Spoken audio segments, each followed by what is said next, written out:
この学校帰国子女多いんだよね。そうなの？各クラスに2、3人はいるらしい。私、自分はストイックな方だと思ってました。でも高校に受かってからどうしても気が抜けちゃって、どこから何をすればいいのか。クソ真面目。So, I don't want to be a broken record, but there's something so sweet, sincere, and genuine about Skip and Loafer. And, this episode showed off a couple of different facets, right? It showed off what friendships mean to Mitsumi. It showed off what Mitsumi's friendship and something maybe even more than that could mean to our main boy now and in the future. It showed off what Mitsumi kind of holds as genuine. And it showed off that because she got roped into something, she was going to see herself out of it. Then we have the whole entire scene that really felt sincere and genuine with Takamine, who was I think she's a student council treasurer. And I find it really funny that the teacher basically put off her busy work to a student. But regardless, I like how Takamine was inspired by Mitsumi. And I like how Mitsumi's genuineness and sincerity, by the way that she tackles her life things, rubbed off on Takamine and changed her nightmare into a legit dream. Because when she was talking with Mitsumi on the bus, Takamine, had an internal thought that, she wasn't going to tell Mitsumi how she typically has nightmares about missing the bus or missing the train. And because they almost miss a bus and Mitsumi doesn't lose her mind about it, she was like, wow, the bus comes every 15 minutes. That's crazy. I could never imagine something coming so quick. Because, again, she lives in the boondies, right? So coming from the boondies, there's probably one bus and it probably comes and then it comes back. You probably have to wait like half an hour, if not an hour for the bus to come back. So for her, 10, 15 minutes is like, oh, wow, another bus is coming in 15 minutes? It's crazy. We get to pet a cat. So I think, again, her genuineness and her sincerity rubbed off on Takamine in the right way. So much so that she even kind of circled back to her later on as she was like, don't do things like me. I did things because I do this. I do what I do now because I failed so miserably in the past. But you're different from me. And then even Shima realizes that is like, you could take some ideas from her. You could take some best practices, but don't try and replicate because you're your own and the way you do things is your own. And this whole entire episode was just like a feel-good episode.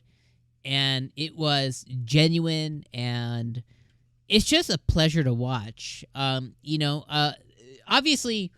the romance piece of it, we're not there yet. And honestly, I don't know if we'll get there. But, the other anime that I can draw comparison to, and I think is pretty parallel to this one, is Horimiya. Now, again, I said the thing about romance because the reality is Horimiya has really strong romance, and it's probably one of the best, if not the best, romance anime, in my opinion, that has released ever, to be honest. And one of the things that Horimiya did was it was genuine. It was realistic. It was, struggles of teenagers dealing with falling in love and what does that mean? And dealing with jealousy and what does that mean? And dealing with distance and, these very real things. And it was genuine and it was sincere.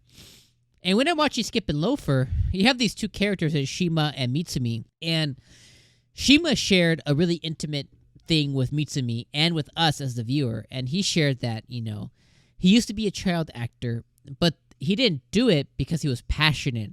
He didn't do it because he really wanted to. He did it because his mom wanted him to do it.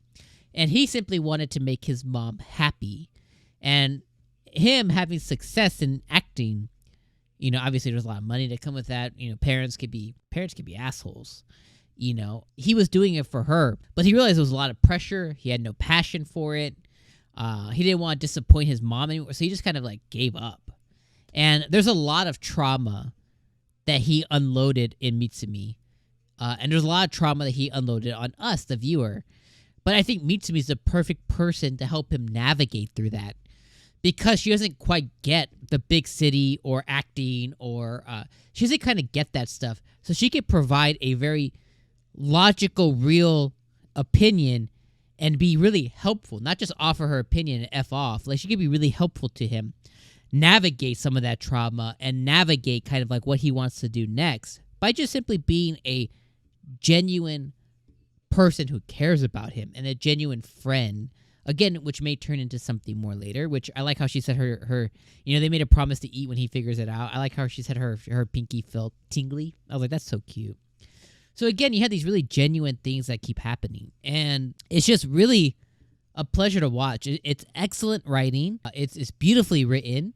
You have these two really compelling characters, and you have funny moments because Mitsumi is just, by her nature of how she's written, she leans towards providing us a lot of comedic elements and a lot of comedic moments.